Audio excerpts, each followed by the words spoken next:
Hey guys, tonight we're diving into the stomach of a legend. Alexander the Great, the man who conquered half the known world before the age of 33, tamed wild horses as a teen, casually founded cities like he was playing ancient Sim City, and still had to decide every morning what to eat for breakfast. Was it roasted lamb in a golden bowl, boiled lentils in a battlefield tent, or just whatever didn't crawl away fast enough? Before we open his royal lunchbox, take a moment to like the video and subscribe, but only if you genuinely enjoy what I do here. And let me know in the comments where you're tuning in from and what time it is. I love seeing who's watching this at 2 a while eating cereal straight from the box like a true war general. Now dim the lights, maybe turn on a fan for that soft background hum, and let's ease into tonight's journey together. Before he was Alexander the Great, he was Alexander, eat your porridge. Long before empire building, world conquest, and being mourned by 3 continents, young Alexander of Macedon started his days like every other noble boy, with a breakfast that was aggressively wholesome and suspiciously hard to chew. Picture a chilly Macedonian morning. The sun's not even up yet, and neither is Aristotle, but the kitchen is alive with the sounds of boiling barley and people pretending it tastes better today. Breakfast for young Alexander likely consisted of boiled barley gruel, which is just a polite way of saying hot, slightly salty mush. Occasionally, it might have been elevated with a splash of goat's milk, or, if it was a holiday, a dried fig that looked like it had been through something traumatic. Next to this steaming bowl of mild despair, there would have been bread, probably made of emmer or barley flour, rough in texture and morally opposed to fluffiness. It was the kind of bread that stared back, that held grudges, that doubled as a blunt object in times of political tension. Olives would make an appearance too, because nothing says childhood breakfast like bitter, oily fruit soaked in brine. And if you were lucky, and by lucky I mean born into a royal bloodline with at least one surviving parent, you might get a wedge of goat cheese aged to the point of self-defense and capable of clearing your sinuses from across the room. To wash it all down, wine. Yes, even for a kid. But don't get excited, it was heavily diluted, practically purple water. Macedonians believed drinking pure wine was for barbarians and poets with poor judgment. It sounds humble, and it was, but it wasn't because the Macedonian court lacked resources. No, Alexander's father, Philip II, deliberately raised his son in a culture of restraint. No luxury, no softness, just calories, protein, and the psychological conditioning of a man who would one day eat field rations in Persia without blinking. So no golden pancakes, no royal eggs Benedict, just mush, olives, and bread so dense it could hold up a collapsing column. Breakfast, the first conquest of the day. Imagine sitting down to eat your lunch, and across from you is Aristotle, philosopher, scientist, and full-time buzzkill when it came to overindulgence. You just want to enjoy your barley bread and maybe a fig, and he's over there giving a TED Talk on moderation between bites of lentil stew. Alexander, as a teenager, wasn't just learning how to swing a sword. He was trained in ethics, logic, rhetoric, and probably which foods made you too lazy to conquer Asia. Aristotle, being a disciple of Plato and a fan of balance in all things, took personal responsibility for making sure Alexander's body and mind were equally fed, though probably not equally thrilled. Meals were opportunities for character development. If you reached for a second chunk of cheese, Aristotle was likely to raise an eyebrow and casually mention how gluttony dulls the soul and thickens the wits. Fun times. But this wasn't just some uptight food shaming. Aristotle believed food played a central role in shaping leaders. Too little, and you were weak. Too much, and you were decadent. Somewhere in between, you got an empire and a tight core. It's likely Alexander learned the difference between food for fuel and food for vanity during these lessons. Simple legumes like lentils were considered good for the soul, which is impressive considering they taste like disappointment unless aggressively seasoned. Meanwhile, anything too sweet, spicy, or luxurious was to be treated with suspicion, as if it might corrupt your morals and have you lounging in velvet by sunset. There's even some irony in how food became an educational tool. While most kids were learning the alphabet by scratching letters into wax tablets, Alexander was probably being quizzed on what Hippocrates thought about wine ratios and whether figs stimulated impure thoughts. This dietary philosophy stuck with him, even when Persian cuisine was throwing its best at him. Lamb cooked in pomegranate glaze, rice so fragrant it should have been illegal. Alexander often stuck to the basics: bread, meat, water, maybe a few olives if things were wild. So no, lunch with Aristotle wasn't fun, but it was formative. Alexander didn't just learn how to conquer cities, he learned how to say no to seconds.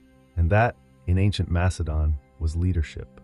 If you've ever packed a lunch with love, hope, and exactly one slice of stale bread, congratulations. You may already qualify as a Macedonian field cook. The average midday meal in ancient Macedon wasn't about flavor, it was about not fainting in the sun while shouting military slogans. Alexander's daily lunch, especially before his campaigns, would have been modest to the point of austerity. We're talking about a rough chunk of barley or emmer bread, hardened to the consistency of ceramic tile. This was the kind of bread you had to earn the right to chew, preferably with a dagger and a prayer. Accompanying this crunchy cornerstone of the meal were a few local treasures: goat cheese that traveled well but smelled like it wanted to fight you, and onions, which were practically a food group in Macedon. Onions were thought to promote strength and endurance, and evidently, bad breath diplomacy. You might also get a small pouch of figs or dried dates, depending on the season and whether the supply caravan hadn't been eaten by wolves. These fruits were the ancient world's version of dessert, chewy, sticky, and with a texture somewhere between leather and regret. For protein, there might be salted or dried meat, typically goat or beef, sometimes boar if they just raided someone fancy. It wasn't juicy, it wasn't tender, it was the kind of meat that dared you to choke on it and win. And what did they drink? If they were lucky, diluted wine. If not, lukewarm water from a leather flask which had spent most of the day marinating in sweat and saddle dust. Refreshing. Technically, it's worth noting that Alexander ate the same food as his soldiers. He didn't send for exotic spices or request grapes peeled by hand. No, he sat in the dirt, tore off a piece of rock-hard bread, and chewed like a man trying to motivate an empire with his jaw strength alone. So when we talk about the Macedonian lunchbox, don't picture a cute bento set. Picture a burlap pouch of calories that hated you just enough to keep you alive. Functional, brutal, just like the man himself. Dinner with your father is already a tense affair when you're a teenager. Now imagine your father as King Philip II of Macedon, a man who juggled diplomacy, warfare, and at least 7 wives like it was a competitive sport. Welcome to mealtime at the royal table, where the food was warm and the conversations could lead to exile. Philip's dinners were likely grand by Macedonian standards, but still a far cry from Roman-style gluttony. Thick roasted meats, stews thick with lentils, boiled grains, and a jug of wine that had seen things. The man was famously fond of his drink. Historical sources politely call him heavy drinking. That's ancient biographer speak for your dad's drunk again. Alexander, on the other hand, often abstained or drank sparingly, not because he didn't like wine, but because Philip had a habit of mixing politics with Pinot, and young Alexander was already strategizing around him like a mini general. Nothing spoils your appetite like watching your dad negotiate a military alliance between bites of charred lamb. And the conversation? Intense. You've got military advisors arguing over borders, poets reciting verses between gulps of stew, and philosophers casually insulting each other in ancient Greek. All while Alexander quietly eats his cheese and plots how to eventually outconquer his father, which he absolutely did, by the way. Occasionally, Philip would bring back exotic ingredients or dishes from other parts of the Greek world: spiced fish, honeyed pastries, or strange herbs that made your tongue tingle. Alexander tried them. He made polite comments, but he always circled back to the basics: bread, meat, wine, solid, predictable, useful for empire building. The emotional side of these dinners? Let's just say therapy wasn't invented yet.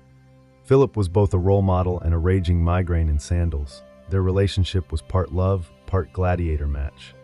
At one dinner, Alexander even stormed out after Philip drunkenly insulted him. That's how bad the vibes were. And this was before someone tried to assassinate Philip with a spear. So yes, dinner with dad was formative. It sharpened Alexander's political instincts, toughened his resolve, and probably gave him a lifelong preference for quiet meals with fewer stabbing risks. Now let's talk about Alexander on the road. Not just any road, but the kind that stretches through scorching deserts, snow-bitten passes, and occasionally over the burning remains of your enemies. What's for lunch on this scenic route? A delightful serving of desperation with a side of tactical nutrition. Field rations in Alexander's army weren't made for flavor. They were made for survival, mobility, and ideally not killing you mid-march. Picture a linen pouch filled with barley bread, onions, and dried meat, ingredients that were travel-friendly, immortal, and borderline spiteful in texture. The bread, dense, hard, unflavored. If you could chew through it without breaking a tooth, congratulations, you were fit for service. These loaves doubled as utensils, shields, and in extreme cases, emotional support objects. Reheated over a campfire, they could almost pass as edible. Cold, you'd sooner bite a rock. Meat, if available, was salted beyond recognition. Goat, lamb, or beef, sliced thin, left to dry in the sun, and salted until it became more mineral than muscle. This wasn't jerky. This was ancient dental testing material. It kept well, though, and if you soaked it long enough in water or wine, it might even bend. Onions and garlic were constant companions. Not because they were fun, but because they were cheap, pungent, and believed to boost stamina. Nothing says I'm ready for battle, like breath so intense it clears a phalanx. For hydration, there was diluted wine, not enough to get drunk, but just enough to make the water taste less like saddle leather and regret. Straight water was rarely safe, especially when you were 700 miles into Persia and the local streams were busy being cursed. There were exceptions. Occasionally, after a victory, Alexander allowed a feast, roast animals, flatbreads with herbs, wine that didn't taste like boiled sandals. But those were rare and always followed by another brutal march. It was never luxury for luxury's sake. It was reward with a return to reality baked in. So yes, field rations weren't gourmet, but they kept you alive, alert, and just angry enough to take on the next empire. And Alexander? He ate the same thing. Not because he had to, but because he believed no man deserved better food than his army. Picture this. You've been marching for days through blistering heat. Your sandals are basically leather regrets, and your throat feels like it's been personally cursed by the sun god Helios. Suddenly, a soldier finds a meager puddle. Not a spring, not a stream, just a muddy, probably frog-adjacent puddle, and scoops the water into his helmet. Now here comes the historical part. That soldier offers it to Alexander, the king of kings, slayer of Persian armies, conqueror of worlds, and he just looks at the water, thanks the man, and then pours it onto the ground in front of everyone. It's one of the most iconic and dramatically parched moments of Alexander's life, not because of what he drank, but because of what he didn't. But let's pause. Why a helmet? Because in the ancient world, cookware was optional, but helmets were standard. It was your drinking cup, your bowl, your head shield, your emergency chamber pot. Multifunctional, efficient, slightly unsanitary. Alexander's gesture wasn't about hydration, it was performance art, with morale as the target. If he, the most powerful man alive, wasn't going to drink until everyone had water, then you, the foot soldier with sunburn and trench foot, could hold out too. Was the water safe? Probably not. Ancient armies didn't exactly have Brita filters, but that wasn't the point. In one smooth motion, Alexander turned dehydration into team building. It's like a corporate trust fall, but dustier and with more sandals. And the legend stuck. Writers like Arrian and Plutarch couldn't get enough of it. Because here was a man who didn't just lead by strategy, he led by stage suffering. He was hungry when they were. He walked when they did. And when the only water available looked like it came from a donkey hoof print, he still refused to drink before his men. It's honestly genius. Anyone can share a feast. But not drinking with someone, that's emotional warfare. So the next time you sip bottled water and complain that it's not cold, remember Alexander once looked at a helmet of lukewarm frog soup and said, "No thanks, I'll wait." And his army loved him for it. Conquering an empire has its perks. One of them, food upgrades. When Alexander marched into Persia, he wasn't just greeted by trembling nobles and abandoned palaces. He was greeted by banquets so rich they made Macedonian bread look like gravel in a napkin. Persian cuisine didn't mess around. These were the people who gave the world rice pilaf, saffron-stewed lamb with pomegranate reduction, and about 47 types of sweets that all sounded vaguely like honey brick. Their royal banquets were architectural: gold dishes, crystal pitchers, exotic fruits stacked like pyramids, and enough roasted meats to spook a small forest. And then there's Alexander, king of khaki porridge and philosophical restraint, walking into this culinary fever dream. It was like putting a Spartan in a Whole Foods. Did he indulge? Sometimes. Sources say he did try the saffron rice, the date-filled pastries, and the wine so strong it needed its own map. But overall, he kept his diet surprisingly modest. He still preferred bread, meat, and water over any jeweled stew or gold-dusted fig. This wasn't just personal preference, it was a statement. To Alexander, overindulgence meant softness, and softness in his worldview led to losing empires. So while Persian nobles reclined on silk cushions biting into stuffed quail, Alexander was still chewing on his trusty barley biscuit, likely wishing it had a bit more existential resolve. He did, however, let his men enjoy the spoils. After years of dust and boiled goat, they deserved a night or 12 of gluttony. Roast lamb, grilled fish, honey cakes, all served on dishes so ornate they probably had their own inheritance plan. But Alexander, he stayed cautious. He'd seen what happened to leaders who let luxury dig in too deep. A soft belly made a poor shield on the battlefield. That said, he wasn't completely immune. A few Persian ingredients like rosewater and cinnamon reportedly made their way into his meals. Flavor, after all, was not treason. So yes, Persia sent a buffet and Alexander sampled it. But in the end, he still dined like a man with deserts to cross, enemies to chase, and a deep distrust of anything that sparkled on a plate. Alexander never actually sat down to dinner with Darius III, but he definitely sat down to dinner because of him. After chasing the Persian king across Asia, like the world's most determined food delivery guy, Alexander eventually inherited more than just his throne. He inherited his entire dining setup. We're talking about a royal kitchen operation on steroids. Darius didn't travel with a few cooks and a pot. He traveled with hundreds of chefs, bakers, spice handlers, and professional food testers whose job was essentially, eat this in case it kills the king. It was less of a camp and more of a Michelin-starred military convoy. When Darius fled and left the dining tent behind, Alexander entered a world of decadence previously reserved for immortals and people with very fragile egos. Gold-plated dishes, tables groaning under slow-roasted lamb, saffron rice, grilled fish wrapped in fig leaves, and sauces that had been aged longer than most Macedonian soldiers. How did Alexander react?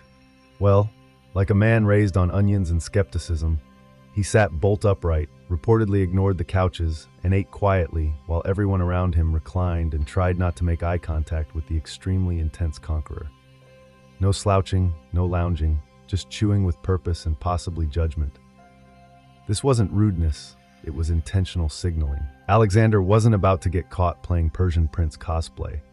He wanted everyone, especially former Persian nobles now awkwardly handing him their loyalty, to know he was still Macedonian, still disciplined, and still very capable of kicking over the table if things got too soft. But let's not pretend he didn't enjoy the variety. Sources mention that Alexander adopted some Persian dining customs like multi-course meals and the occasional floral-scented wine. He wasn't above appreciating good food. He was just above needing it. So no, he didn't dine with Darius in the traditional sense, but he dined in Darius's seat, with Darius's silverware, surrounded by Darius's terrified chefs, which in a way was even more satisfying. After all, revenge is a dish best served on a gold platter, with a side of roasted goat and political domination. Alexander the Great was famous for a lot of things: tactical brilliance, unstoppable ambition, world domination before the age of 33. But tonight's menu, wine. So much wine. Enough wine to make Dionysus say, "Hey, maybe pace yourself." Despite his usual restraint, there were moments, rare, theatrical, and slightly tragic, when Alexander leaned fully into the goblet. The most infamous of these took place in Persepolis when the conquering hero, surrounded by luxury and a lot of people who nodded too quickly, hosted a massive, flamingly indulgent banquet. What was served? Likely an overwhelming spread of Persian delicacies. Roasted lamb, rice pilafs, spiced fruits, date syrups, and wine poured like it owed someone money. There were toasts, long ones, emotional ones, possibly ones that involved dramatic recitations of Homer and crying about Achilles. Then came the incident. After many rounds of increasingly blurry diplomacy, Alexander, reportedly sloshed but still regal, decided to burn down the royal palace at Persepolis. Why? Historians still argue. Some say it was symbolic, others say it was revenge. A few suspect it was a drunk dare, egged on by his equally plastered companions. You know how it goes. A little too much fermented grape juice, and suddenly you're torching a world wonder. Alexander woke up with the ancient equivalent of a hangover and a slightly charred empire. It may be the first recorded moment of post-wine regret in military history. This wasn't an isolated case of tipsy leadership. Other stories mention fights breaking out after banquets, including one tragic evening when Alexander, in a drunken rage, killed his close friend Cletus, the same man who had once saved his life in battle. That particular night ended with vomiting, tears, and a crisis of existential proportions. Just your average Friday in Babylon. The takeaway: for a man so obsessed with control, alcohol was his one blind spot. And the more success he had, the harder it was to keep the wine and the yes-men from overflowing. So yes, Alexander drank, occasionally too much, and when he did, he wasn't a king or a god. He was just a very drunk man with a very bad sense of scale, and unfortunately, access to torches. Marching into India was not just a geopolitical maneuver, it was a culinary curveball for Alexander and his exhausted, flatbread-fed troops. They had crossed scorching deserts, trudged through freezing mountain passes, and now here they were, face to face with spices they couldn't pronounce and animals that looked like siege towers with tusks. Food-wise, India was a revelation. This was a land of lentils, rice, ginger, turmeric, tamarind, and enough chili-adjacent heat to turn a Macedonian soldier's helmet into a steam room. Ancient sources, albeit vague and vaguely dazzled, describe how the army encountered entirely new flavors, curries, fragrant stews, and vegetables that weren't just boiled until emotional. Alexander reportedly welcomed it. Despite his taste for simplicity, he was curious, adaptable, and just self-aware enough to know that you don't insult local cuisine while you're still technically invading. He tried their food. He respected their traditions. He did not, however, learn to cook. That remained strictly someone else's problem. His men, on the other hand, did not adjust as gracefully. Macedonian soldiers were built for meat, bread, and grumpiness. Spiced lentils and strange fruits were met with suspicion or, in some cases, public complaint loud enough to scare the elephants. Rumor has it many soldiers began missing good old barley stew. That is, if you can call barley stew good. Then came the elephants. Not as dinner, mind you, as battlefield opponents. Alexander, always the pragmatist, probably took one look at a war elephant and said, "Okay, we're not eating that, but we're definitely hiring a few." Still, Indian hospitality came with tables full of richly flavored dishes, goats simmered in spices, fried doughs, date desserts. Even if Alexander stuck to small portions, he couldn't ignore the overwhelming generosity.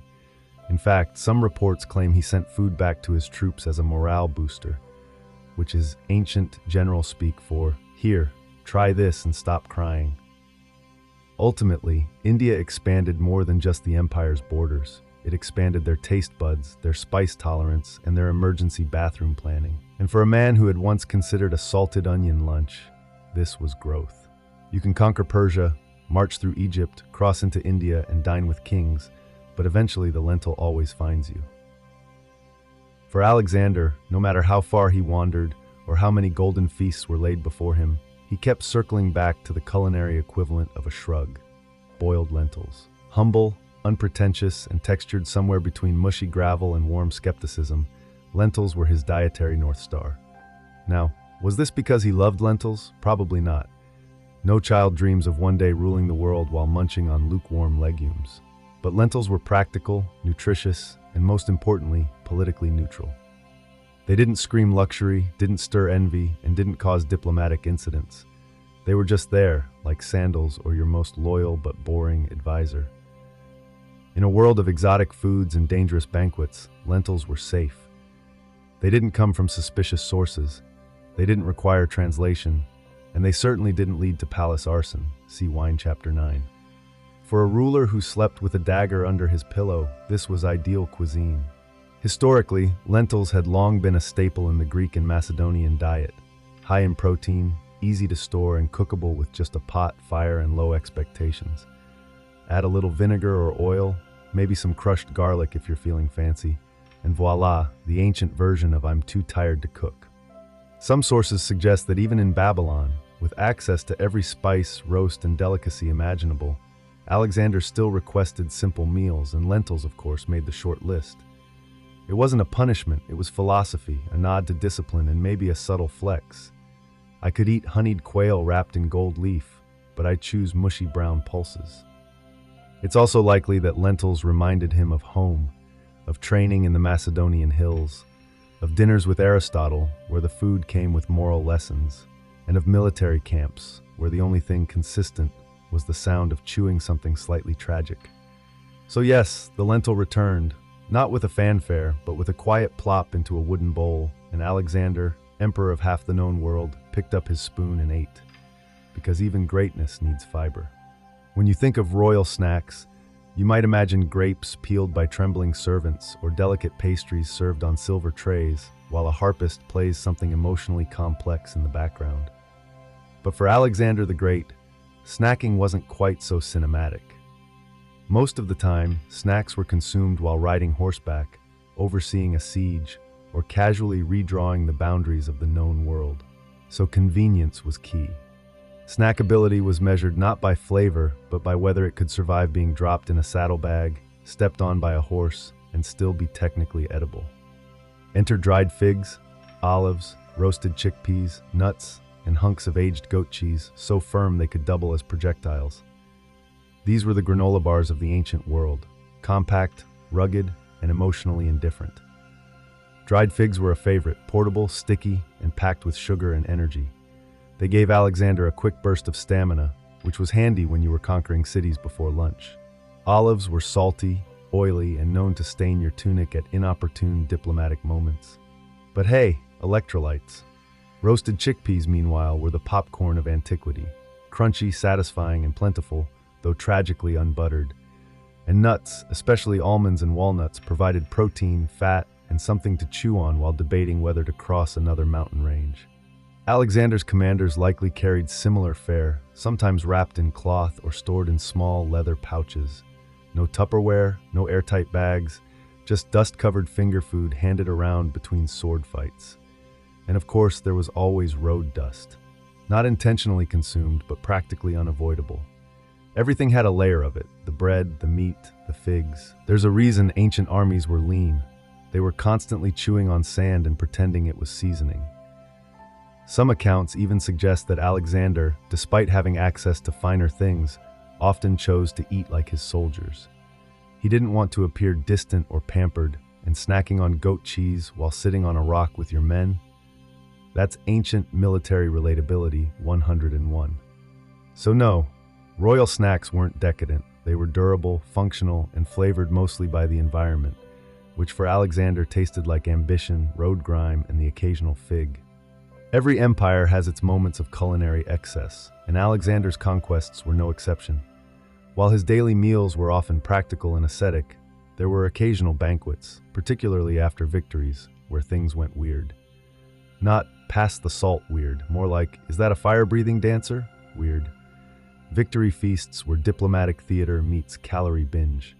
You'd have Persian nobles trying not to weep into their golden napkins, Macedonian soldiers wondering if honeyed lizard was a joke, and Alexander sitting at the head of it all, attempting to keep things from descending into interpretive, wine-fueled warfare. These banquets were filled with roasted animals too large for one table, bowls of pomegranate-drenched rice, pastries shaped like birds, and wine poured by men wearing more jewelry than clothes. There were also live performances, music, poetry, acrobats, possibly an elephant or two doing something symbolic and vaguely threatening. But the real chaos came with the toasts. In Macedonian tradition, drinking wasn't just encouraged, it was practically weaponized. Men would try to out-toast one another in volume of wine and emotional monologue. It started with "to Alexander" and ended with someone shouting, "I would die for your sandals," while weeping into a leg of lamb. One of the most famous banquets gone rogue occurred in Samarkand, where Alexander tried to merge Macedonian and Persian traditions by having both peoples feast together as equals. A beautiful idea, a logistical nightmare. Language barriers, cultural misunderstandings, and the fact that Persian cuisine included sauces, while Macedonian cuisine considered salt and indulgence. It was bound to end in someone flipping a platter. Sometimes the weirdness was unintentional, like when Alexander hosted a banquet in a city that had been recently conquered and still smelled like smoke. Or when people brought extravagant tribute dishes, live peacocks, honey-glazed camel, allegedly, or a pudding that required 6 servants and divine patience. These feasts were more than just meals. They were political statements, unity stunts, morale boosters, and occasional lessons in why you don't let the guy from Thrace near the wine amphora. So yes, Alexander could throw a party, but even then, he often ate sparingly, drank carefully, and watched everything like a man who knew history was always taking notes. By the time Alexander reached Babylon, he wasn't just a king. He was a global brand, with a diet that now included elements from Greece, Persia, India, and whatever that thing was they roasted in Bactria. Babylon, of course, rolled out the red carpet, and by red carpet we mean feasts that made Olympic opening ceremonies look like potlucks. This was the culinary climax of his journey. Babylonian chefs were masters of opulence. They had access to grain-fed lamb, spiced date wine, cooked fruits, and endless sauces, all served with flair and usually on something gold. Meals came in courses with music, incense, and the faint scent of either glory or exhaustion, maybe both. Alexander's table was now a geopolitical event. Sitting beside him Persian satraps, Indian emissaries, Greek generals, and probably a philosopher or two pretending they weren't deeply uncomfortable with cumin. Yet despite the spectacle, Alexander still ate simply most of the time. He didn't gorge. He didn't drape himself in honey. He kept the old habits, bread, meat, maybe a little wine, even as peacocks stuffed with dates paraded by. One part discipline, one part political messaging. Yes, I rule the world, but I'm still humble enough to chew jerky like a field grunt. And then came the final feast. Accounts vary wildly, as ancient historians weren't exactly known for fact-checking, but most agree Alexander attended a massive banquet, possibly in honor of a god, a friend, or just surviving another Thursday. There was food, there was a lot of wine, and sometime afterward he fell ill. Was it poisoning? A fever? Malaria? Liver failure from years of high-functioning world domination? We'll never know. What we do know is that for 11 days Alexander lay bedridden, unable to speak, eat, or rise. The man who'd consumed continents could barely sip water. There's no detailed record of his last meal. It probably wasn't grand. It might have been a cup of wine or just a damp cloth on his lips. In the end, the conqueror of empires went the way of all mortals, quietly, humbly, and possibly hungry. So ended the feasting, so ended the man. And in Babylon, the banquet tables were cleared and history took its seat. Let's imagine just for a moment that Alexander the Great wandered into the modern world. Dusty cape, sword at his side, a little confused by escalators, and found himself standing in line at a food court. What would he order? Let's be clear, Alexander wasn't a man for fluff. He didn't suffer indecision, and he certainly didn't believe in build your own bowl. He'd scan the options, fusion tacos, rainbow smoothies, deep-fried everything, and likely settle on something simple, portable, and protein-packed. He'd skip the sugar-crusted trend foods and probably head straight for a lamb gyro, nodding approvingly at the roast meat spinning like a mini war chariot. Barley-based energy bars, familiar territory. Lentil soup, a nostalgic favorite. Grilled onions, yes, but only if the smell reminded him of conquest and poor impulse control. Fast food would puzzle him, but military efficiency might win him over. The idea of food being ready in under 2 minutes would have felt like witchcraft in Macedon, though he'd probably want to inspect the kitchen and possibly conquer it. If forced to deal with a modern menu, he'd have questions. Why is this called a Caesar salad? Was he not stabbed in the forum? Why is this chicken General Tso? What army did he command? And upon tasting a milkshake, this is delightful. What animal did you milk to get sugar? Health-wise, he'd probably thrive. His original diet, light on carbs, heavy on walking 20 miles before breakfast, was already influencer approved. Paleo? He basically invented it. Keto? That's just campaign season. Yet even with all this novelty, it's likely Alexander would still crave simplicity. A flatbread, some roasted meat, a cup of wine, mixed of course because he wasn't a barbarian. No glittery cupcakes, no avocado toast, definitely no food served in a mason jar. Why? Because Alexander wasn't just a man of appetite, he was a man of purpose. Food was fuel, a tool, occasionally a morale booster, but never the main event. So if you ever find yourself debating what to order while feeling deeply indecisive, just ask yourself, would Alexander eat this, or would he annex it? And suddenly that lentil wrap might not look so boring after all. In the waning days of the ancient world, when the Mediterranean's greatest minds still gathered beneath colonnades and argued over the nature of the cosmos, a woman named Hypatia stood at the center of it all. Born around 360 CE in the intellectual melting pot of Alexandria, she was not supposed to lead, not according to the customs of the time. Yet there she was, not just participating in philosophy and science, but excelling in them. Her father, Theon, was a respected mathematician and philosopher associated with the Great Museum of Alexandria, a center of learning that still echoed the fading legacy of the once mighty library. But while most fathers taught their sons to read and ride, Theon went all in on his daughter. He trained Hypatia in arithmetic, geometry, astronomy, and Platonic philosophy. She didn't just memorize theories, she questioned them, debated them, and taught them. By the time she reached adulthood, Hypatia had outpaced her father in both intellect and influence. Her lectures drew students from across the empire, pagans, Christians, skeptics, and zealots alike. She taught openly in the streets and lecture halls, wrapped in her philosopher's cloak, commanding attention not with authority but with clarity. She explained celestial motion, conic sections, and the properties of numbers with such brilliance that people described her as nearly divine. And this was not some cloistered scholar hidden in dusty rooms. Hypatia moved freely through the male-dominated world of late Roman Egypt, offering counsel to city officials and even Roman governors. She embodied the old world, the classical world, one that was slipping fast beneath the tides of religious transformation and imperial instability. But Alexandria was no longer just a city of books. It was also a battleground of faiths, Christianity rising, paganism waning, and politics becoming more dangerous than any equation. Hypatia's fame, her independence, and her status as a symbol of rational, classical thought began to stir envy and resentment among those who preferred revelation over reason. Still, in those early years, she was untouchable.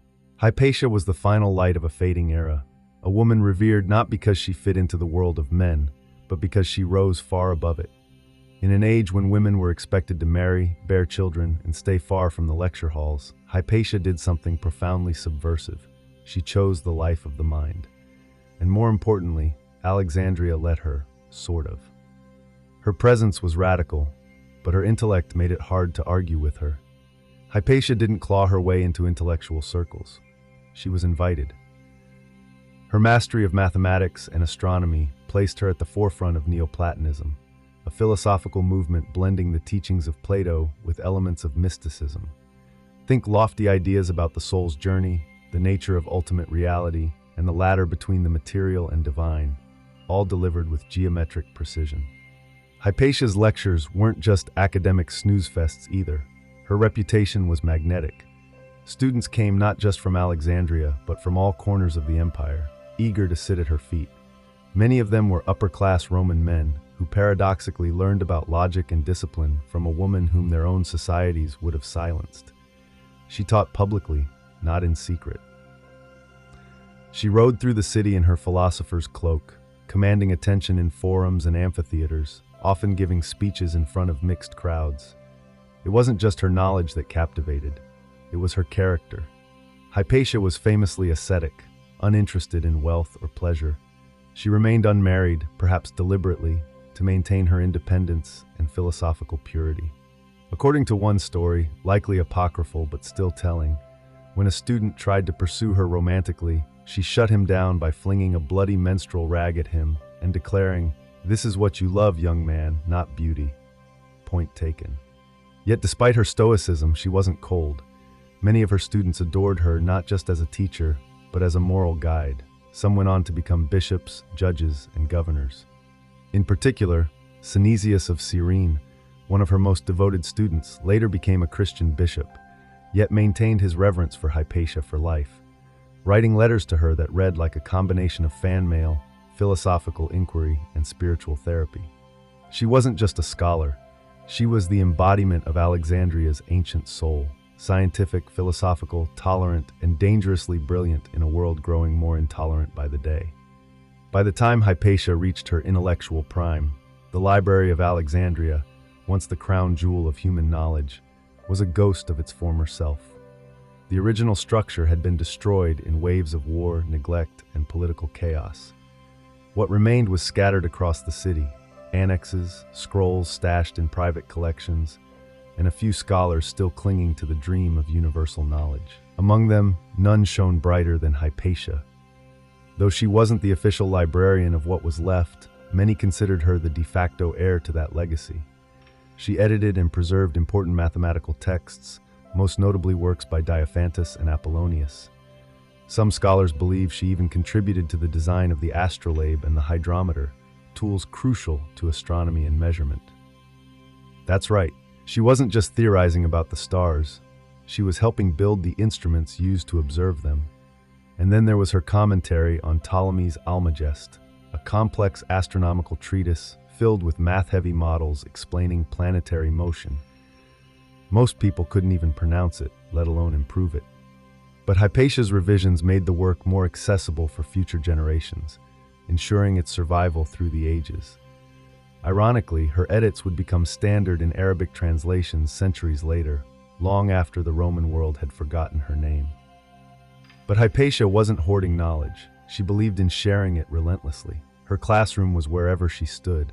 Whether diagramming parabolas or deconstructing Plato's forms, she never treated science and philosophy as separate domains. To her, they were united, the mind and the cosmos, one vast, interconnected system. This belief made her revered, but also vulnerable, because Alexandria was changing. Christian bishops were gaining power, temples were being converted into churches, and suspicion of pagan knowledge was growing. Hypatia, a philosopher rooted in classical tradition, began to be seen not just as a teacher, but as a threat. A woman who taught astronomy instead of theology, who questioned rather than obeyed, who remained publicly unaffiliated with any religion. It didn't matter that some of her students were Christians, or that she showed no open hostility to the church. What mattered was the symbolism. Hypatia represented the old world, one of reason and inquiry, and in a city that was turning toward dogma, that was more dangerous than any scroll. By the early 5th century, Alexandria was no longer the serene cradle of learning it once aspired to be. It was a pressure cooker of religious fury, political rivalries, and street-level violence. Hypatia, whether she liked it or not, had become more than just a philosopher. She was now a symbol, and symbols tend to attract mobs. The tension in the city was palpable. On one side stood the pagan and intellectual elite, still clinging to the remnants of Greco-Roman culture. On the other, the rising tide of Christianity, no longer a persecuted faith, but now an assertive, politically dominant force. And in the middle were Roman administrators trying to hold the peace with all the effectiveness of a man trying to mop the ocean. The newly appointed Christian bishop of Alexandria, Cyril, was ambitious, influential, and eager to cement the church's authority over the city. His rival was Orestes, the Roman governor, a Christian himself, but politically cautious and somewhat more tolerant of Alexandria's traditional pluralism. The two men loathed each other, and in that boiling cauldron of hostility, Hypatia unintentionally became a lightning rod. She had the respect of Orestes, often serving as a trusted advisor, but she remained staunchly neutral in religion, refusing to convert, refusing to take sides, and refusing to disappear. That, in a time when neutrality was seen as betrayal, was a problem. The Christian population, particularly its more militant factions, began whispering that Hypatia was the reason Orestes and Cyril were locked in conflict, that she was casting spells, manipulating politics with pagan sorcery, holding Alexandria back from its Christian destiny. It was, of course, nonsense. But when a city is drunk on zeal and blood, nonsense spreads faster than reason. At the same time, a group known as the Parabolani, essentially religious enforcers or monks with muscles, were gaining influence under Cyril. Originally created to tend to the sick and bury the dead, they increasingly resembled a paramilitary force enforcing church authority on the streets. And there was Hypatia, brilliant, independent, respected by Roman power, unrepentantly pagan in her worldview, calmly riding her chariot through town like she didn't have a target painted on her back. But in Alexandria's new order, no one stood above the crossfire for long. Cyril of Alexandria did not come to power with meek intentions. Succeeding his uncle Theophilus as bishop in 412 CE, Cyril inherited a church ready to dominate, and he had no interest in being merely a spiritual leader. He was a man who wielded theology like a sword and politics like a dagger, and Alexandria, fragmented by ideology, was the perfect place to wage his campaign. Cyril's mission was twofold: to root out heresy and to assert the supremacy of the church over civil authority. And he wasted no time. He closed Novatian churches, expelled Jews from the city, and expanded his influence over both the pulpit and the street. His sermons didn't just inspire, they mobilized. He knew the power of spectacle, of aligning divine rhetoric with physical force, and the parabolani, that unofficial militant arm of the church, became his boots on the ground. Naturally, this didn't sit well with Orestes, the imperial governor. Though a Christian, Orestes upheld Rome's long-standing policy of religious tolerance. He resisted Cyril's aggressive moves, particularly those that infringed upon civil law. Their relationship went downhill faster than a marble rolling down a temple staircase. Orestes tried diplomacy. He tried containment. What he got in return was violence. When a Christian mob attempted to assassinate him, hurling stones during a public address, and one monk, Ammonius, was arrested and executed for the attack, Cyril hailed him as a martyr.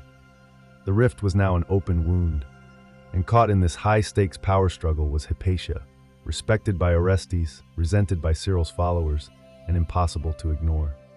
She wasn't overtly political, but her intellect and influence made her a threat. Her very existence undermined the idea that wisdom flowed only through the church. A woman, a pagan, an astronomer, and a close advisor to Cyril's greatest political enemy. It didn't matter that Hypatia had no army, no ambition for office. In a city where theology and power were now indistinguishable, neutrality was the most dangerous position of all. And Cyril's silence on the growing whispers against her would prove deafening. Because in Alexandria, when people start pointing fingers at witches, it's only a matter of time before someone lights the fire. By 414 CE, Alexandria had become a city where truth was no longer required for conviction, only suspicion and a crowd. Hypatia, once celebrated across the empire as a philosopher of unmatched brilliance, was now being recast in darker tones by her enemies. Whispers spread like plague that she was a sorceress, that she kept Orestes under her spell, that she was plotting against the church. None of it had any factual basis, but facts were no longer fashionable. Much of the propaganda against Hypatia played on her visibility. She was a public figure, riding in her chariot, teaching in the open, consulting with high officials. That sort of confidence in a woman, no less, offended the rigid worldview taking root among Alexandria's religious hardliners. To them, Hypatia represented everything that was wrong with the old world. She was female, philosophical, and defiantly unconverted. Rumors claimed she worshipped demons, that she practiced dark arts, that her astrolabes were magical instruments used to bend the will of men. In reality, they were just scientific tools. But science, in an age gripped by religious extremism, can look an awful lot like sorcery to those who don't understand it or don't want to. One story even accused her of preventing reconciliation between Orestes and Bishop Cyril. The logic was as follows. Hypatia advised Orestes. Orestes opposed Cyril. Therefore, Hypatia must be the root of the conflict. A tidy little syllogism, convenient, simple, and lethally wrong. The streets buzzed with unrest. It was no longer a matter of if something would happen to Hypatia, but when and how violently. The parabolani, once caretakers of the poor, had fully transformed into zealots itching for a cause. And the city's Christian majority, already primed to see Hypatia as a dangerous pagan witch, needed only the faintest nod to act. That nod never came publicly from Cyril. He was too careful for that. But his refusal to condemn the rumors, to quell the hysteria, to publicly defend a woman he surely knew was innocent spoke volumes. Silence, after all, is just another kind of signal. And so the trap closed slowly, invisibly around Hypatia, not with chains but with whispers and pointed fingers. The kind of prison you never see until it's too late. It happened in the spring of 415 CE. Hypatia, now in her mid-50s, still rode her chariot through Alexandria's streets, still taught her students, and still dared to exist in defiance of the narrative her enemies had crafted. She likely knew the danger. The glances had turned hostile, the whispers sharper, and the atmosphere thick with menace. But she carried on, a living rebuke to fanaticism. And then one day, they came for her. It wasn't an organized trial or an official execution. It was a mob, frenzied, righteous, and brimming with hate. Led by the Parabolani and allegedly stirred by a man named Peter, a reader in the church, they intercepted her in the streets. She was dragged from her chariot, stripped of her clothing, and hauled into a church building, a sacred space turned into a butcher's den. What happened next is difficult to describe without flinching. Contemporary accounts, particularly that of the historian Socrates Scholasticus, say the mob murdered her with roof tiles or oyster shells, flaying the flesh from her bones. Others say they tore her body apart limb by limb. What we do know is that after they killed her, they burned the remains. An extra insult, as if erasing every trace of her existence would somehow make the deed righteous. It was a murder not of policy but of passion, the kind fueled by ideology, not legality. No trial, no verdict, just execution by rage. Alexandria lost more than a woman. That day it lost its last voice of the classical tradition, its last public philosopher, and arguably its last claim to the cosmopolitan spirit that had once defined it. Orestes was powerless to respond. Cyril?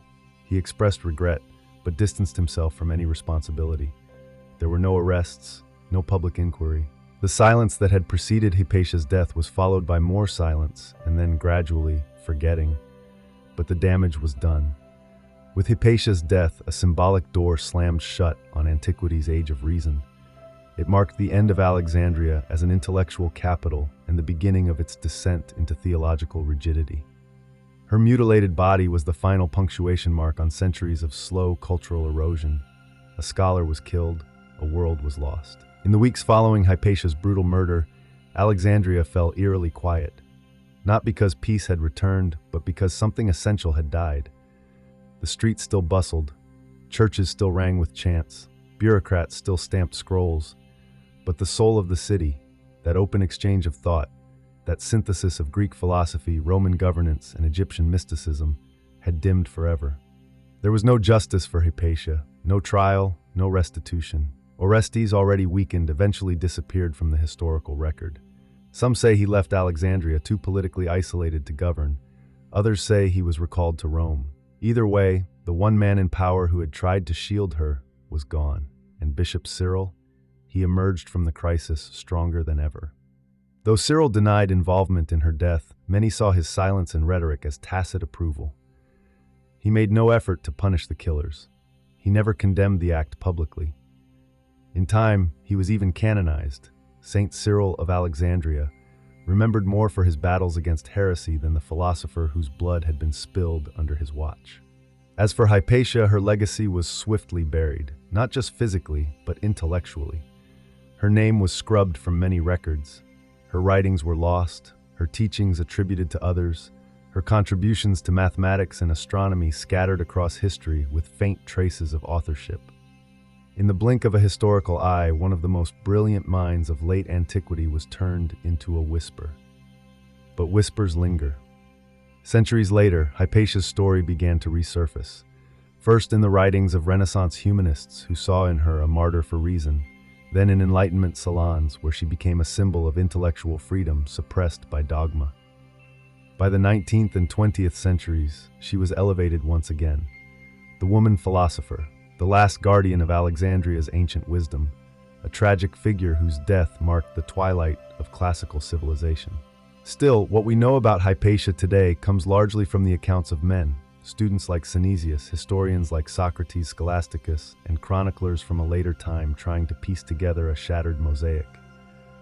The woman herself, her voice was silenced, but her silence became thunder. Despite the centuries of silence, Hypatia refused to be forgotten. Her name, once nearly erased, resurfaced in every age that questioned authority and valued the pursuit of truth. She became more than a historical figure. She became a symbol, not just of a murdered scholar, but of an idea. That reason must stand its ground, even when the world turns violent. During the Renaissance, thinkers rediscovered her story and held her up as a martyr to ignorance. In the Enlightenment, philosophers and skeptics pointed to Hypatia as proof of what happens when religion crushes inquiry. Voltaire wrote of her with fury, portraying her death as the final nail in the coffin of classical learning. She was cast as a tragic heroine in plays, poems, and later novels. Often exaggerated, yes, but always admired. In modern times, her story has inspired scientists, feminists, and secularists alike. To mathematicians, she's one of the earliest recorded women in the field, a forerunner to those still fighting for representation in STEM today. To women in philosophy, she's an ancient pioneer, one who didn't just participate in intellectual life, but helped shape it. And to humanists, she's a stark reminder of how fragile knowledge can be when confronted by fear. But Hypatia's legacy is more than symbolic. Though most of her written work has vanished, scholars suspect her influence remains embedded in the survival of Greek mathematical texts. Her editions and commentaries likely became the versions that filtered into Arabic and later European scholarship. So even in silence, her fingerprints remained on the instruments of learning. There's a profound irony in that.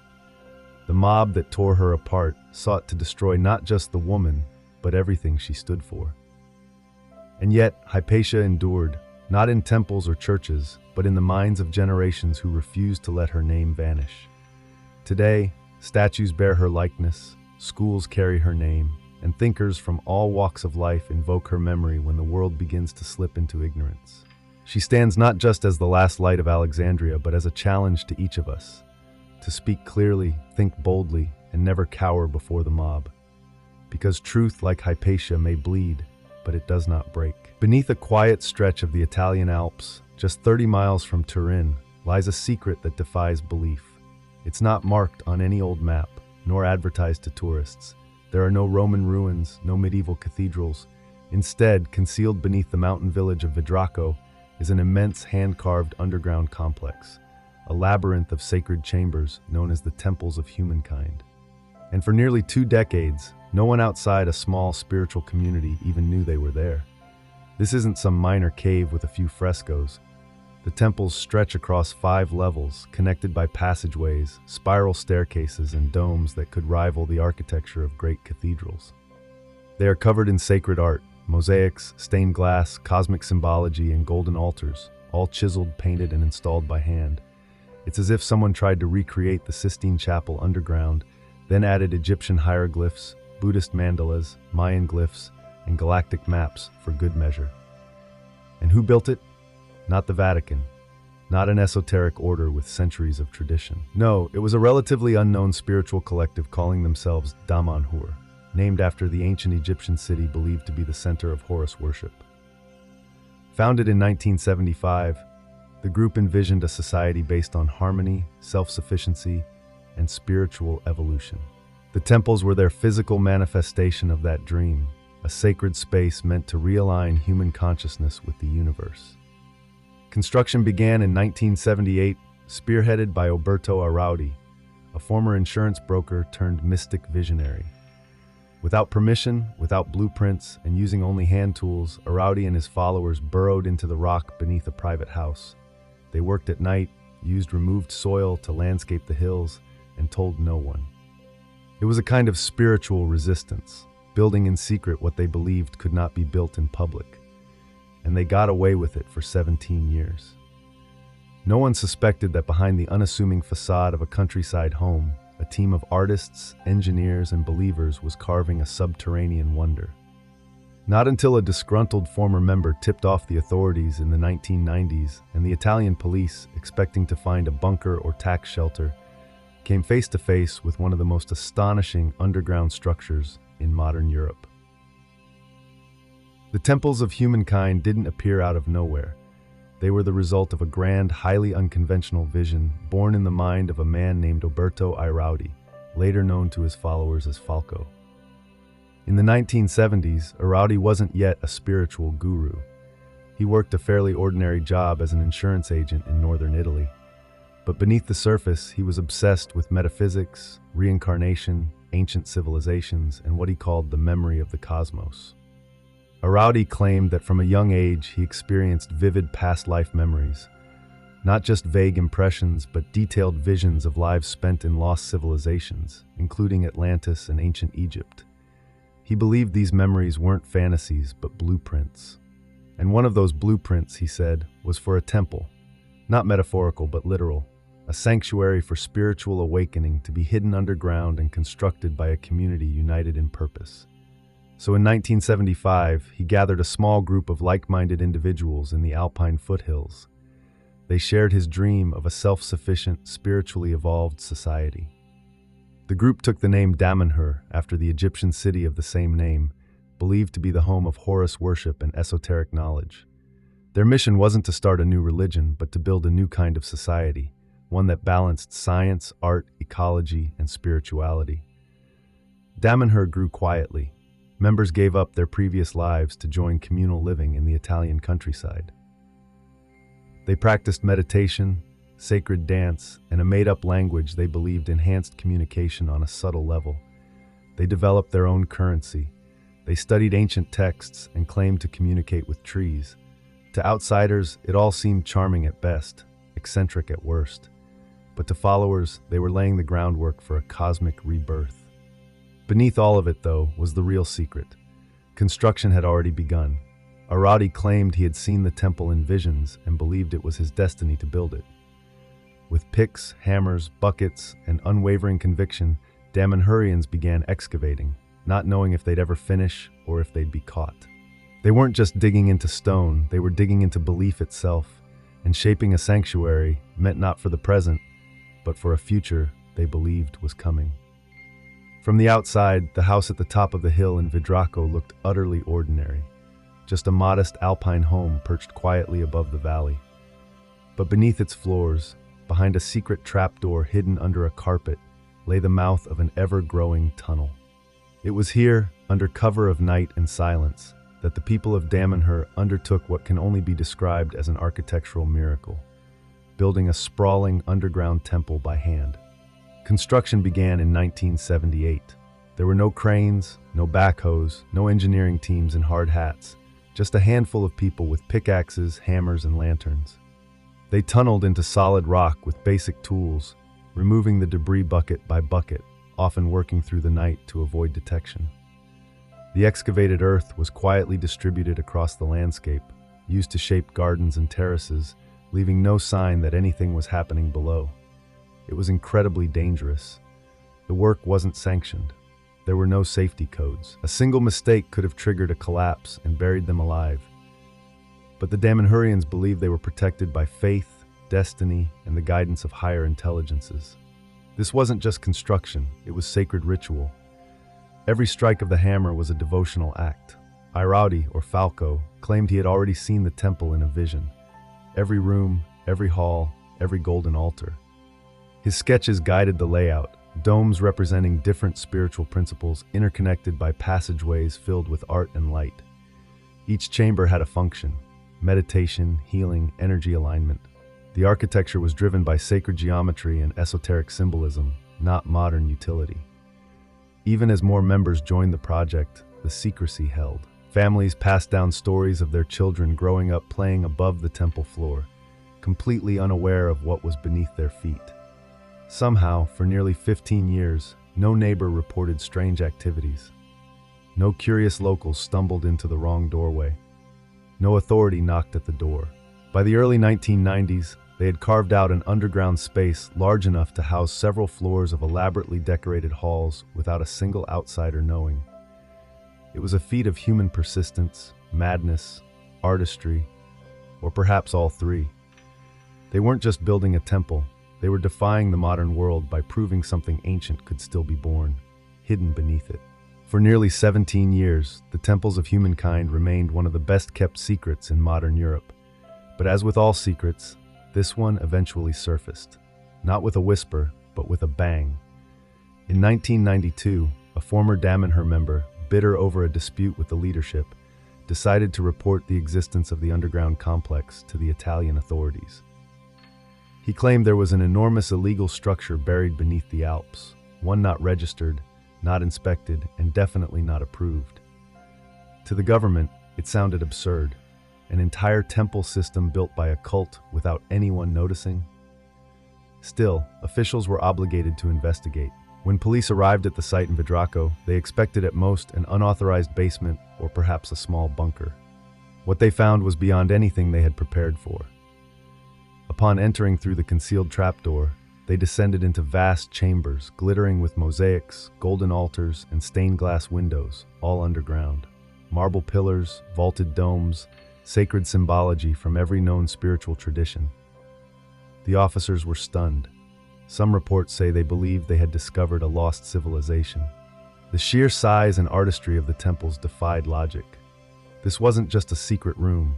This was a multi-level architectural wonder carved out of bedrock, hidden in plain sight.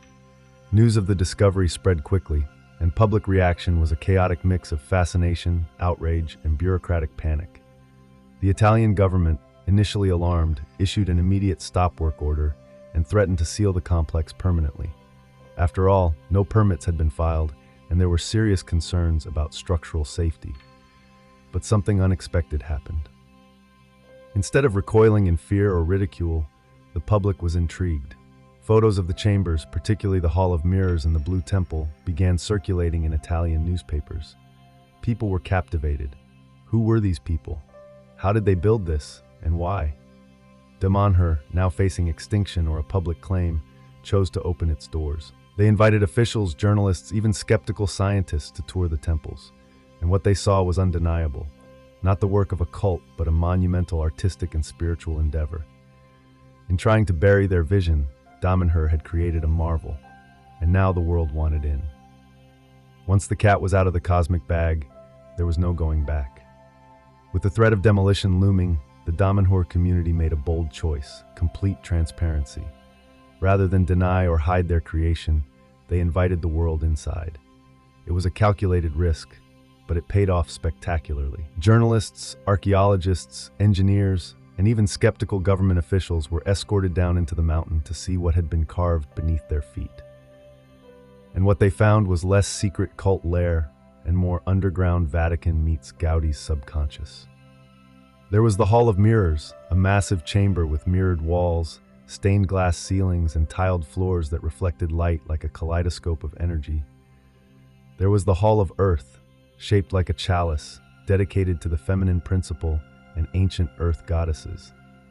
Each temple was designed with precision, not only artistically, but energetically, aligned with what the Damanhurians believed were synchronic lines, cosmic pathways of energy crisscrossing the earth. The architecture was built to resonate with these lines, amplifying their effects and turning the space into a kind of spiritual engine. Italian authorities, now facing public fascination and media buzz, had a problem on their hands. Yes, the temples were technically illegal, but demolishing them would mean destroying a modern artistic marvel that had captured the public's imagination. In a rare twist of bureaucratic mercy, the government chose to regulate instead of erase. Rather than shut the complex down, they allowed Damanhur to retain ownership under strict safety and preservation guidelines. Engineers reviewed the structural integrity. Historians cataloged the symbolism.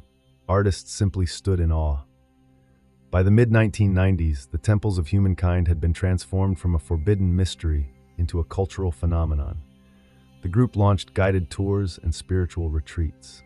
Filmmakers and photographers documented the halls. Critics remained, of course, but curiosity far outweighed condemnation. What had once been hidden was now open to the world. And in a strange reversal, the very secrecy that once protected the temples had become their greatest marketing tool. People didn't just come to see art, they came to stand inside a miracle that wasn't supposed to exist. The mountain had kept its secret, now it whispered it to everyone. To the untrained eye, the temples of humankind might seem like an eclectic art project gone off the rails. All colors, symbols, and cosmic flair. But to the Damanhurians, every square inch has purpose.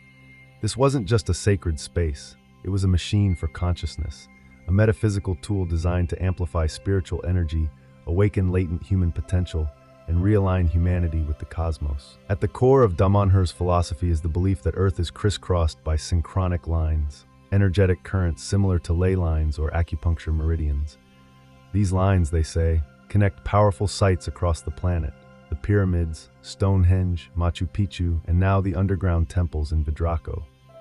The temples were not randomly placed.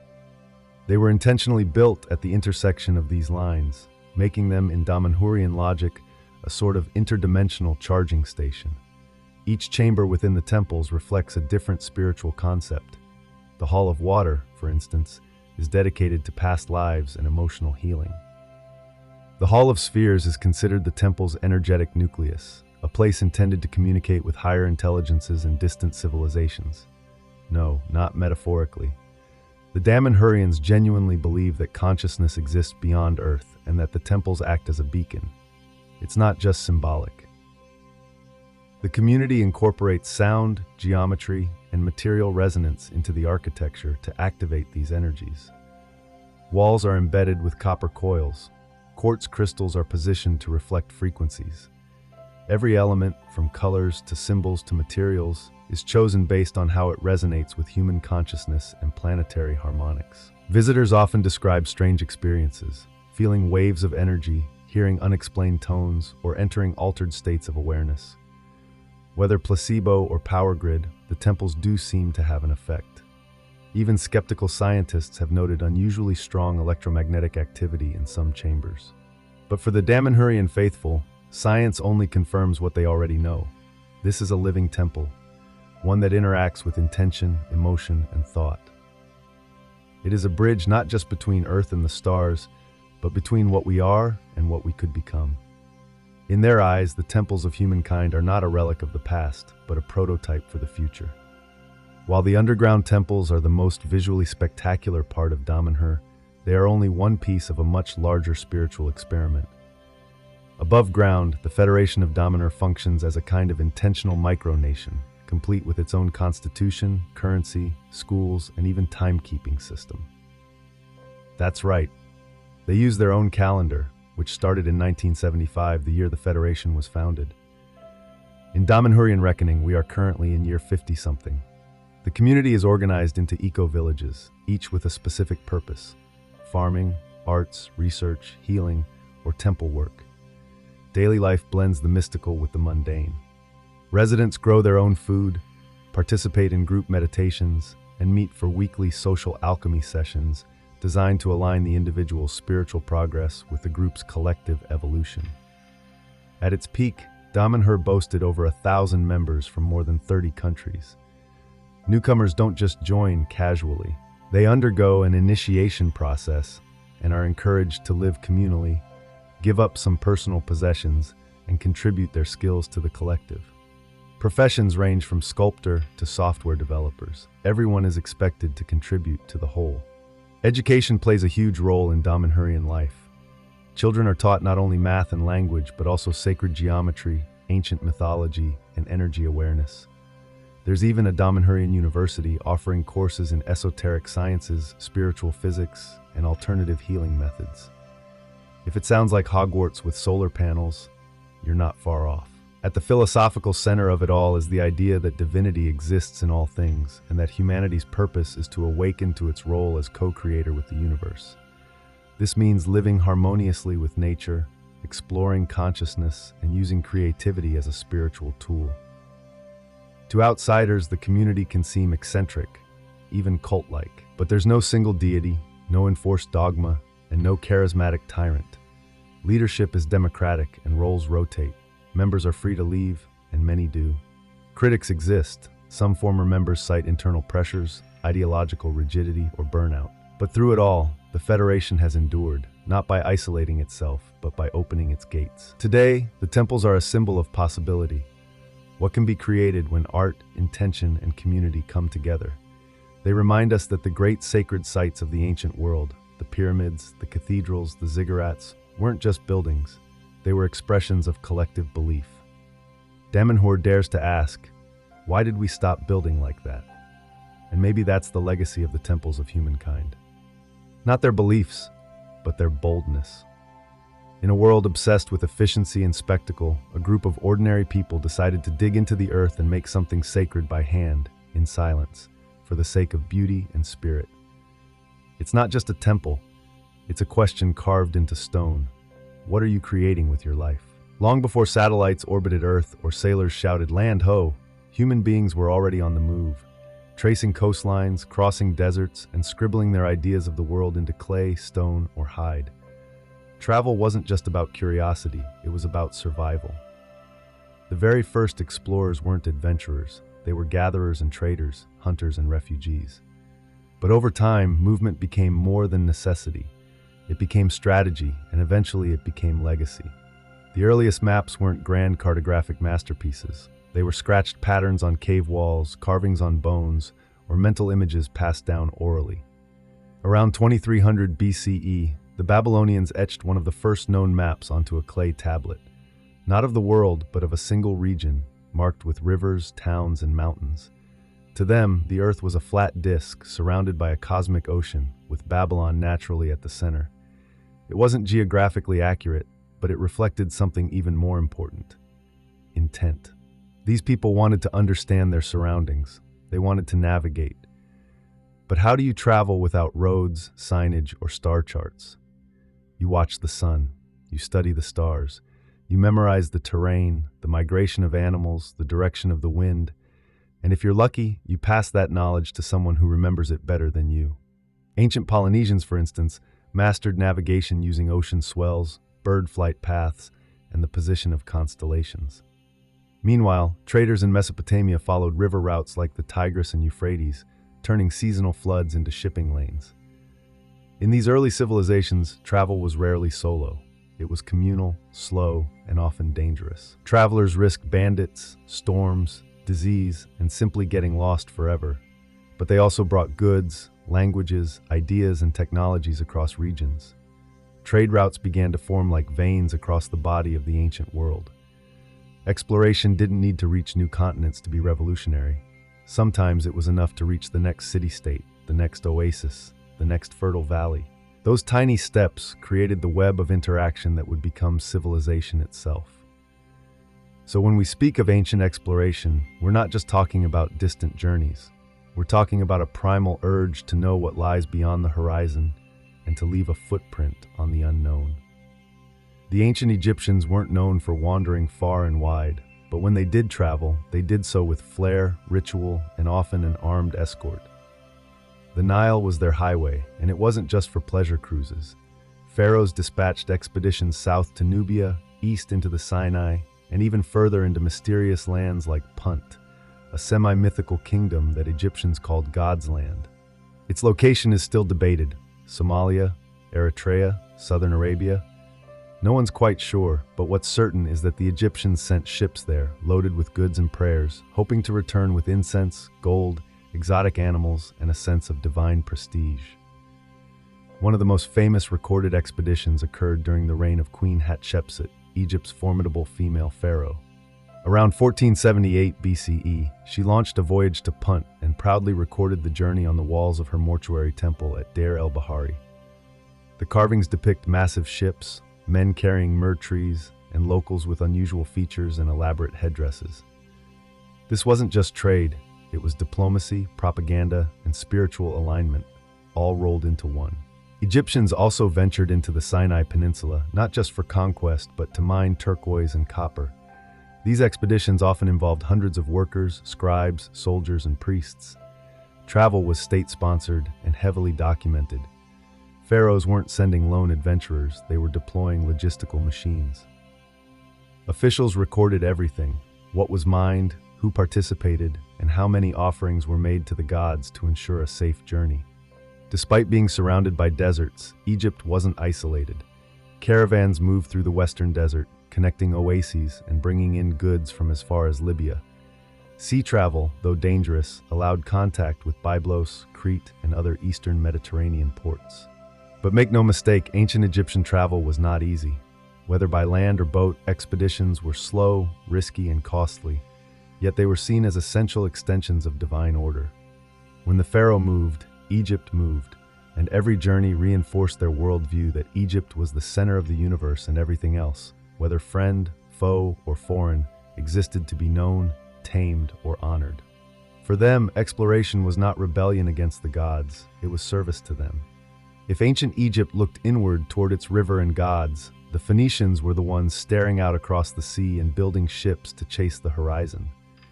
Emerging around 1500 BCE from the coastal cities of Byblos, Tyre, and Sidon in present-day Lebanon, the Phoenicians didn't conquer land. They conquered water. And in doing so, they became the ancient world's most daring navigators and traders. They were not an empire in the traditional sense. No vast armies, no towering ziggurats. But they built something arguably more impressive, a network. The Phoenicians established trade routes that stretched across the Mediterranean, from the Levant to North Africa, to Cyprus, Sicily, Spain, and even to the mysterious edge of the Atlantic at the Strait of Gibraltar. Along the way, they founded cities, the most famous being Carthage, which would later rival Rome itself. What made them successful? Boats. Sleek, fast, and durable, Phoenician ships were the marvels of their day. They used a combination of oars and sails with high hulls for protection and curved designs that cut through waves. These weren't just transport vessels. They were floating marketplaces, loaded with cedar wood, glassware, textiles dyed with their famous purple pigment, and alphabetic script carved into stone and traded like high-tech. Yes, the Phoenicians also gave us one of the greatest tools for human connection: the alphabet. Their script simplified writing, moving from cuneiform and hieroglyphs to a system of just 22 characters. It would go on to influence Greek, Latin, and eventually our modern alphabets. But travel for the Phoenicians wasn't without peril. Pirates prowled the waters, storms could crush ships into splinters, and every new harbor brought the risk of unfriendly locals or economic competition. Still, they persisted, not as conquerors but as connectors. They brought tin from Britain, silver from Iberia, papyrus from Egypt, and spices from Arabia. Some sources, including Herodotus, even claim that Phoenician sailors under Egyptian sponsorship circumnavigated Africa as early as the 6th century BCE. That's a bold claim. But if anyone in the ancient world could have pulled off such a feat, it was probably the Phoenicians. They didn't build monuments, they built routes, and in doing so, mapped the heart of the ancient world through wind, wave, and trade. While Mediterranean sailors cut across waves and traded city to city, far to the east another kind of journey was unfolding, slower, dustier, and just as transformative. In ancient China, travel didn't mean ships on the sea. It meant caravans crossing deserts, winding through mountains, and braving some of the most unforgiving terrain on Earth. This was the beginning of what we now call the Silk Road, a vast network of overland routes that connected East Asia with the Middle East, Central Asia, and eventually Europe. Its origins trace back to the Han Dynasty, around the 2nd century BCE, when the Emperor Wu of Han sent an emissary named Zhang Qian westward to establish alliances against nomadic invaders. Zhang Qian failed in his political mission, but in doing so, he accidentally discovered entire civilizations beyond China's western frontier. He returned years later with stories of Persian goods, Central Asian horses, and exotic cultures. The emperor wasn't thrilled about the delay, but he was fascinated by the possibilities. Trade routes blossomed. Chinese merchants began exporting silk, lacquer, spices, jade, and porcelain, products so desirable that they became status symbols from India to Rome. In return, caravans brought back horses, glassware, wool, and gold. But it wasn't just goods that traveled. Ideas, technologies, and religions crossed borders. Buddhism moved from India into China. Art styles merged. Instruments were exchanged. Even paper, invented in China, would eventually find its way west, revolutionizing written communication. But Silk Road travel was brutal. Caravans crossed the Taklamakan Desert, nicknamed the place from which no one returns. Sandstorms could bury travelers. Thieves lurked in remote passes. And the sheer distance, thousands of miles from Chang'an, modern Xi'an, to cities like Samarkand or Antioch, could take months or even years. Travelers relied on oases, where small trading cities flourished like green jewels in the desert: Dunhuang, Kashgar, Merv. No single empire controlled the whole road. It was kept alive by a patchwork of kingdoms, tribes, and city-states, each maintaining a piece of the route and taxing what passed through. And yet, despite its complexity, it worked, creating a web of connection that reshaped the ancient world. The Silk Road wasn't a single trail. It was a circulatory system, pumping life, belief, and ambition across continents. While deserts, rivers, and seas posed major obstacles to ancient travelers, the Persian Empire took a different approach. They built roads, long, durable, well-maintained roads, and not just for the sake of moving armies or goods. For the Achaemenid Persians, roads were the infrastructure of empire itself, a way to tie together a patchwork of conquered lands, languages, and cultures into a single coherent system. At the heart of this vision was the Royal Road, commissioned by Darius the Great in the 5th century BCE. Stretching over 1,500 miles from Susa in Persia to Sardis near the Aegean Sea, this highway connected the empire from east to west, enabling couriers, merchants, and military officers to traverse vast distances at unprecedented speed. Thanks to a system of relay stations with fresh horses and supplies, royal messengers could cover the entire route in just 7 to 9 days, a stunning achievement for the time. For comparison, the average traveler or caravan would take about 3 months. But the road wasn't just fast, it was secure. Patrols, fortifications, and outposts ensured safety for those who traveled under the king's banner. Travelers from across the empire, from Babylonian scribes to Greek diplomats, used the royal road not only to move goods but to move ideas, rumors, and politics. In many ways, it became the empire's information superhighway. The Persian Empire's road system extended beyond the royal road, linking cities like Ecbatana, Persepolis, and Babylon, and stretching out toward Egypt, India, and Central Asia. Way stations called caravanserai offered rest and supplies for weary merchants and travelers. These structures would later become vital components of Islamic and Silk Road travel centuries down the line. More than just infrastructure, Persian roads symbolized the empire's desire to unite its many parts, not through force alone, but through connection. By standardizing coinage, weights, and languages used for official communication, the Persians made it easier for people to interact, trade, and participate in the imperial economy. In a world where most movement was slow and chaotic, Persia offered something revolutionary: order, structure, and a system designed for long-distance travel. In short, the Persians didn't just rule an empire, they engineered it. The Greeks weren't empire builders in the traditional sense, not early on at least. What they were, however, was incredibly curious. From Herodotus to Pythias, Greek travelers roamed the ancient world, seeking knowledge, trade, and sometimes just pure wonder. Exploration for them wasn't always about conquest. It was a way to ask questions, collect stories, and map the unknown. One of the earliest and most fascinating explorers was Pythias of Massalia, modern Marseille, who around 325 BCE sailed beyond the known world, through the Straits of Gibraltar, up the Atlantic coast, and allegedly all the way to a mysterious northern land he called Thule. Many scholars believe he may have reached Iceland or Norway. He described strange phenomena like the midnight sun and frozen seas, things Mediterranean readers thought were mythical. But Pythias wasn't a myth-maker. He was a scientist with a sailor's heart. Meanwhile, in the eastern Mediterranean, Greek merchants and philosophers traveled across Egypt, Persia, and India. Alexander the Great's campaigns in the 4th century BCE blew the Greek world wide open, creating the Hellenistic era where Greek became a lingua franca from Athens to Bactria. Cities like Alexandria, Antioch, and Seleucia became crossroads for goods and ideas. Travel was no longer an exception, it was an expectation. Then came the Romans, the engineers of empire. The Romans took travel and paved it, quite literally. With their famous road system, they connected cities across Europe, North Africa, and the Middle East. At its peak, the Roman Empire boasted over 250,000 miles of roads, including more than 50,000 miles of stone-paved highways. Roads like the Via Appia, built in 312 BCE, were feats of engineering designed to last, and many of them still exist today.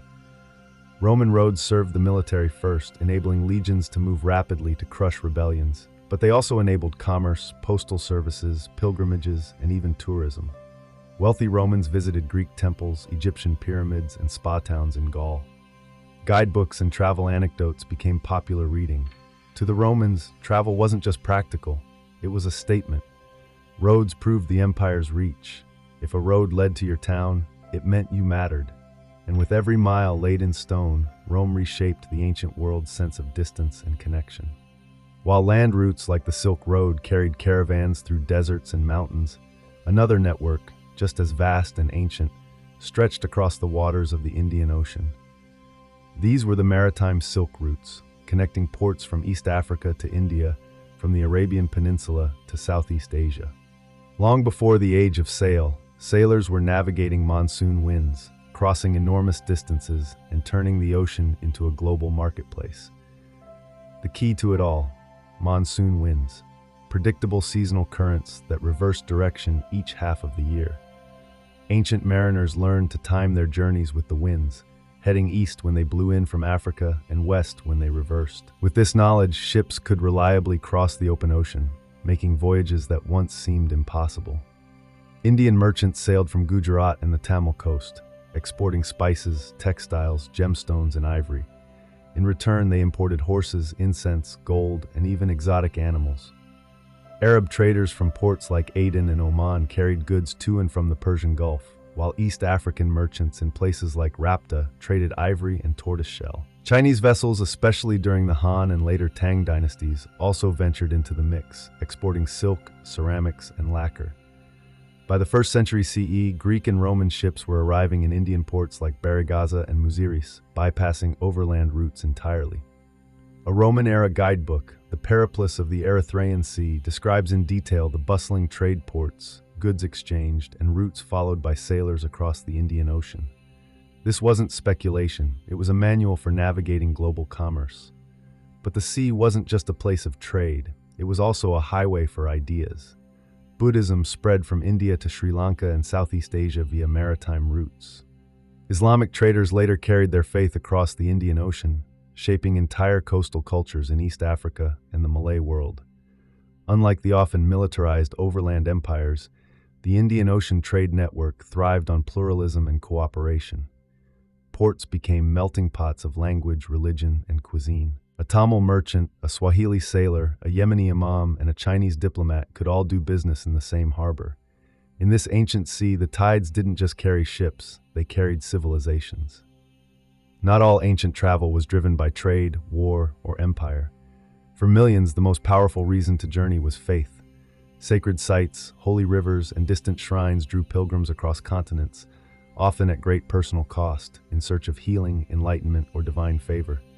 These were not mere vacations, they were spiritual tests, acts of devotion in motion. In ancient India, pilgrimage was central to Hindu and Buddhist life.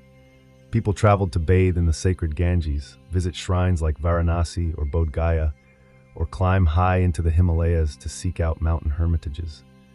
These journeys, often long and perilous, were believed to wash away karma and bring one closer to liberation. Buddhist monks journeyed not just within India but beyond, spreading their faith along trade routes into Sri Lanka, Central Asia, China, and beyond. In Greece, pilgrims flocked to oracles like Delphi, where the priestess of Apollo spoke in riddles believed to reveal divine insight. Others visited healing sanctuaries like Epidaurus, where offerings and rituals were performed in hopes of curing ailments. These sacred journeys doubled as social and economic events, with vendors, entertainers, and civic ceremonies making pilgrimages community affairs. In the Roman Empire, religion was interwoven with state identity. Pilgrimages to temples and imperial cult centers were both acts of piety and political loyalty. Devotees might travel to the temple of Asclepius for healing or make the trek to Jerusalem, then under Roman control, as part of Jewish religious tradition, especially during festivals like Passover. Pilgrimage was also a cornerstone of Zoroastrian and Egyptian traditions. Ancient Persians traveled to fire temples, while Egyptians made sacred journeys along the Nile to participate in temple festivals such as those at Abydos, believed to be the burial place of Osiris. These sacred travels often blurred the lines between spiritual and political space. Roads were maintained not just for armies or merchants, but for the faithful. Shrines emerged along trade routes, and temples doubled as inns for pilgrims. As a result, pilgrimage helped knit together vast regions with shared belief systems and sacred geographies. Ultimately, these journeys were more than physical. To travel in devotion was to symbolically leave behind one's ego, comforts, and attachments, and return transformed. The body moved across the land, but the soul journeyed far deeper. By the time the ancient world gave way to the medieval era, the foundations of global connectivity had already been laid. not by emperors alone, but by the countless travelers who braved the unknown. Merchants, pilgrims, explorers, and scholars had woven together a vast web of routes, overland and maritime, sacred and commercial, peaceful and perilous. What they left behind was not just footprints, but a legacy of exchange, of goods, ideas, faiths, and technologies that would shape civilizations for centuries. Travel changed everything. The spread of writing systems like the Phoenician alphabet helped standardize communication across borders. Religious movements, Buddhism, Christianity, Zoroastrianism, and later Islam, all owe their global reach to the steady footsteps of wandering teachers and believers. Spices from India flavored Roman feasts. Chinese silk adorned Parthian kings. African gold crossed the Red Sea and ended up in Persian treasuries. But travel also reshaped how people thought about the world. Ancient geographers like Eratosthenes calculated the Earth's circumference with remarkable accuracy, using little more than sun angles and logic. Strabo and Ptolemy mapped continents using second-hand reports and daring assumptions. Even inaccurate maps were steps towards something larger, a vision of a connected Earth where distant people were no longer myth but fellow humans on different roads. These roads, rivers, and sea lanes would eventually evolve into the great trade networks of the medieval and early modern worlds. The Silk Road would merge into Islamic caravan routes. Roman roads would be walked by Christian pilgrims. Indian Ocean sailing knowledge would be inherited by Arab, Chinese, and eventually European navigators. Perhaps most remarkably, the spirit of ancient travel, this urge to reach out beyond the known, endures. The modern world may be powered by engines and GPS, but its heart still beats with the same curiosity that drove Phoenician sailors, Chinese caravanners, and Egyptian emissaries thousands of years ago. They didn't have passports, credit cards, or travel insurance, but they had boldness and vision and an unshakable belief that the world beyond the mountains, the dunes, or the waves mattered, that what lay beyond the horizon was worth the risk. And because they believed that, we inherited a world tied together not just by trade or conquest, but by human movement itself.